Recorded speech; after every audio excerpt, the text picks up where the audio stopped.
Drawing করে ফেলেছে সুন্দর।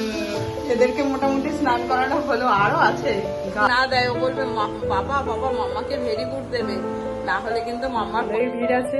একটু দেরি করে গেলাম, তাও দেখছি অনেক লোকজন আছে। ঠিক আছে, তুমি বইগুলো বের করো। হ্যালো বন্ধুরা, কেমন আছো সবাই? আশা করছি সবাই ভালো আছো। তোমাদেরকে সাথে নিয়ে আমি আমার ব্লগটা শুরু করছি। আর আজকে ফুল ফোটাটা দেখতে পাচ্ছ, এটা আমি ক্যামেরা বসিয়ে রেখে দিয়েছিলাম ফুল গাছের উপরে। তারপরে দেখি এইভাবে ফুটেছে, কি ভালো লাগছে দেখতে। আমাদের বাপের বাড়িতে দেখতাম বছরের শেষ মানে পুরো বাড়ি ঘর দুয়ার ভালো করে ঝেড়ে মুছে পরিষ্কার করে জিনিসপত্র কাচাকুচি কত কাজ মানে করা হয়। তো আমিও চেষ্টা করি যে, আমি তো সবসময়ই চেষ্টা করি পরিষ্কার পরিচ্ছন্ন রাখতে। তো কিছুদিন আগে দোলের সময় মেয়ের দোল খেলেছিল, আর এই জায়গাটা এত আবির পড়েছিল, মোছার পরেও যেন ফার্নিচার থেকে যাচ্ছে না। তো ওই জন্য বসে বসে ভালো করে পরিষ্কার করে মুছছিলাম আজকে। দেখো পাইনাপেল ড্রয়িং করতে করতে পুরো শুয়ে পড়েছে। দেখি পাইনাপেলটা কেমন ড্রয়িং হয়েছে। এই বাবা, সুন্দর হচ্ছে। আমি রান্না করছি, ওইদিকে ড্রয়িং করছে।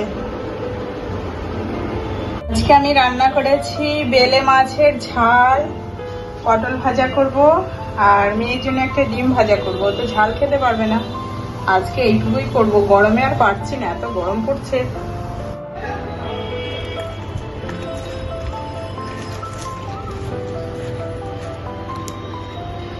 এখনের পটল এত কচি কচি, বীজও হয়নি ভালো। খুব একটা কচি পটল খেতে ভালো লাগে না, একটু বীজ টিজ হলে ওই হলে ভালো লাগে। এখন যে কদিনই দেখি পটল আনছে একদম কচি কচি।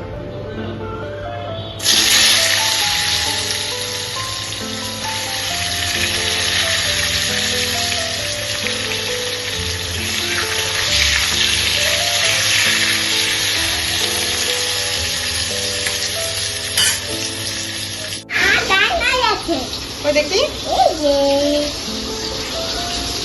বাহ, পাইনাপেলটা ড্রয়িং করে ফেলেছে সুন্দর। একা একা ড্রয়িং করছে বসে বসে। আমি রান্না করছি, বলছি তোমার রান্না হয়েছে, তোমার রান্নার সঙ্গে সঙ্গে আমার ড্রয়িং হয়ে যাবে। আমি বলছি আমার এখনো হয়নি, বলছে আমারও দাদা আরো আছে। তোমার আর কি কি আছে দেখো, আর কি কি ড্রয়িং করার আছে, এগুলো করে নাও। হ্যাঁ, আমি রান্নাটা শেষ করে নিই। আর নেই? আচ্ছা, ওকে কিছু একটা দিয়ে বসিয়ে দিলে ও বেশ করতে থাকে, ওকে আনন্দ দিতে হবে। আর যদি একবার ফোন নিয়ে বসে আর তোলা যায় না। তো সকালবেলা ওর বাবা একটু বকাবকি করেছে, ওই জন্য আর ফোন ধরছে না। তো এখন ড্রয়িং করছে। আমি বলেছি যে ড্রয়িং করে নাও, নাহলে স্কুলে ভালো পারবে না। এখনও কোনো কিছুতেই দিইনি, বাড়িতেই সব কিছু করছে। তো আরেকটু বড় হোক, তখন বাইরে দেবো। আমিও রান্না করতে করতে ওর পাশে চলে এসেছি। আমাকে একটু তোমার সঙ্গে ড্রয়িং শিখিয়ে দেবা? আমাকেও শিখিয়ে দেবে। মাঝে মাঝে বলে মাম্মা তুমি আমার সঙ্গে করো, আর পড়তে বসলে গল্প শুনলে ওকে, ও আর আমি দুজনাই খাতা নিতে হবে। ওর একটা খাতা থাকবে, আমার একটা খাতা থাকবে। তো আমি ওখানে এবিসিডি লিখবো, আর ও একটাতে লিখবে। ও বলবে যে তুমি লিখে টিচারের কাছে জমা দেবে। ওর বাবা টিচার হবে, আর আমরা দুজন স্টুডেন্ট হই। তো আমাকে যদি ভেরি গুড না দেয়, ও বলবে বাবা বাবা মাম্মাকে ভেরি গুড দেবে, না হলে কিন্তু মাম্মার কষ্ট পাবে।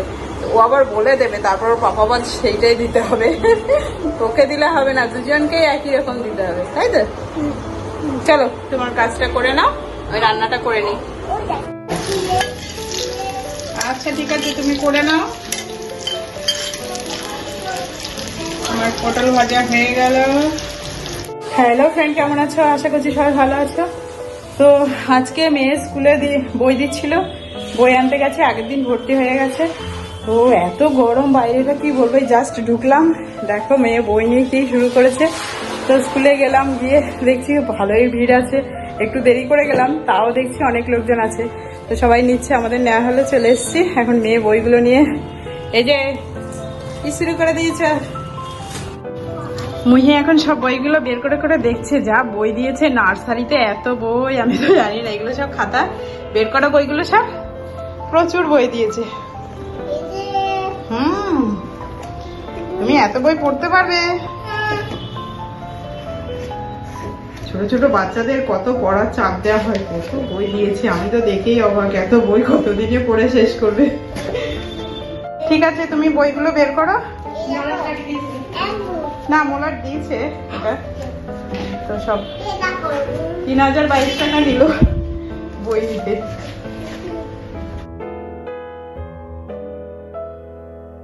বোতলে গাছ রাখলে পরিশ্রম আছে, জলগুলোকে মাঝে মাঝে পাল্টাতে হয়, তারপর স্নান করাতে হয়।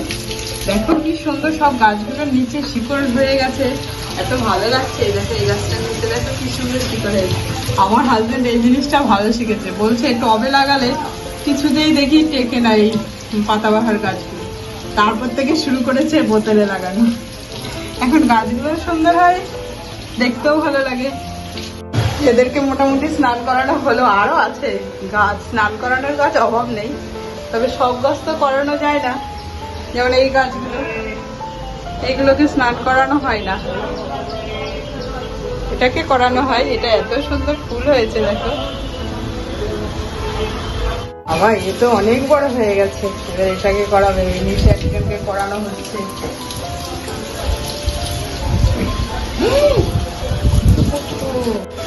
যে কোনো ভালোবাসার পেছনে যে কত পরিশ্রম আছে সেটা যে ভালোবাসে সেই জানে। মানুষকেও ভালোবাসলে ঠিক এতটাই ভালোবাসতে হয়, আর গাছকেও ঠিক তাই। যদি ভালো না বাসো তাহলে খারাপ হয়ে যাবে দিন দিন।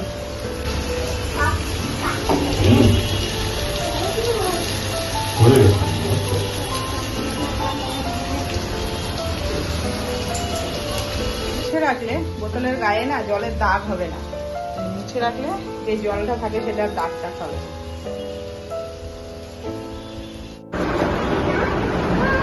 ওষুধের পাশে ওষুধগুলো ঠিক চলে আসে। আমার হাজবেন্ড ওষুধের বোতলগুলো নামিয়ে দেয় আর আমি ঠিক এখানে তুলে দিই। তুমি অফিস থেকে ফিরে এসছো ঘেমে নে, আবার মার্কেটিং করতে গেছো নাকি? ওরে বাপরে, কত কিছু কিনে নিয়ে চলে এসছে। আমাকে আবার একটা পার্সেল এসছে, এটা কি আছে দেখবো।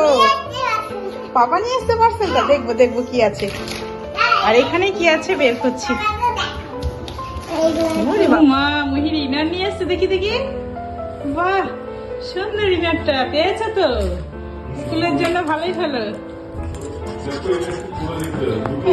এটা একটু ছোট হবে কিন্তু ঠিক হবে। হ্যাঁ, একদম স্কুলের ড্রেসের জন্য ঠিক হয়েছে, বেশি বড় হলে না একটু চাপ হয়ে যায়। সুন্দর ইনারটা হবে হবে, এগুলো ছেড়ে যায়। আরো একটা এনেছে, বাবা মহির জন্য কত কিছু নিয়ে আসে। দেখি মামা দেখা আমাকে। আরো একটা নেই, এটা তো বেশ সুন্দর কালারটা, ওইটা তো স্কুলের জন্য, এটা ঠিকঠাক হয়েছে বাড়ির জন্য। হ্যাঁ হবে। টুথপেস্ট নাকি এটা? এটা তো টুথপেস্ট। হ্যাঁ বাহ, তুমি কাজ করছো, এবার থেকে সব কাজ তুমি করবে, আমি আর কিছু করব না, ঠিক আছে? এটা কি বের করো, রাখো, সব বের করো তাড়াতাড়ি। আচ্ছা ঠিক আছে, সব বের করো মামা। বাহ, তুই সব কিছু চিনিস। পপকর্ন এনেছে, আর কি এনেছে? এটা কি দেখি দেখি, এটা কি? এদিকে ঘোরাও। এটা জিরে মনে হচ্ছে। হ্যাঁ, মৌরি। আচ্ছা, এটা কি? বাসন মাজার জিনিস। ভালো জিনিস তো তুই। এটা কিসের চাল? এটা বাসমতি চাল। মিউনিস। বাহ বাহ, মিউনিস বানানো বলতে পারিস না? এক সেকেন্ড, 2 সেকেন্ড। এই যে এই জামাটা এসছে, হাফ হাতা নিয়েছি। সুন্দর না বেশ? দেখুন, খোলা তো বেশি হবে।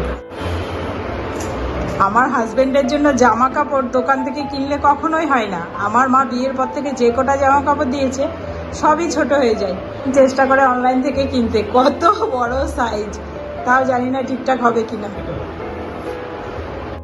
ভালো লাগছে জামাটা দেখতে। আমি বলছি যে এখন গরমে কয়েকটা শার্ট কিনে নাও, আগেকার জামাগুলো সব বাতিল করো, শেষই আর হয় না বলে, ওইগুলো তো বেশি দিন হয়নি।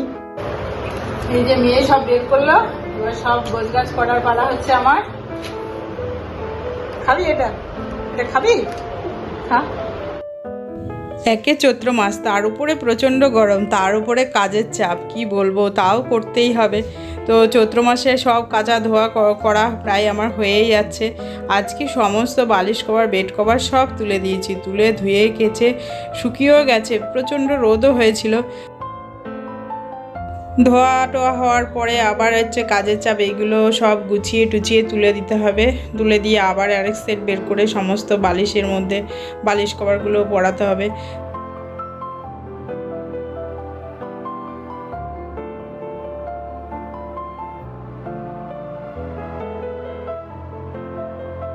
বেড কভার টভার সব গুছিয়েছি, যেগুলো ধুয়েছি। আর এখন এই যে বালিশগুলোতে সব কভার পরাতে হবে, সব কটাই খুলে দিয়েছি। দুটো দুটো করে পরানো থাকে, এইটা খুলতে ভুলে গেছি, তো দুটো করে পরানো হয়, একটা করে। এটার একটা খোলা হয়েছে, আর একটা খোলা হয়নি। এখন এগুলো সব পরাবো। আমি পড়াতে লাগলে তো আমার মেয়ে হাজির হয়ে যায়, ও পড়াবে। এখন বসে বসে মোবাইল দেখছে, পড়াতে বসবো, সন্ধে হয়ে গেছে।